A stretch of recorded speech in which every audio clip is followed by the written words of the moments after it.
काठमाडौँमा मंगलबार 25 करोड 19 लाख रुपैयाँ बराबरको डलर र युरो बरामद भएको घटनामा नयाँ तथ्यहरू खुल्दै आएका छन्।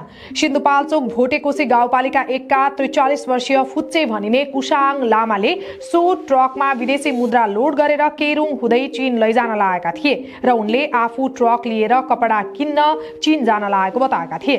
तर विदेशी भारी रकम सहित उनी टोखा झोरमा पक्राउ परे। प्रहरीले ट्रकबाट अमेरिकी डलर 100 दरका 3119 स्थान तथा युरो 500 दरका 11,200 दरका 480, 100 दरका 4148 र 50 दरका 17,177 थान बरामद गरेको छ।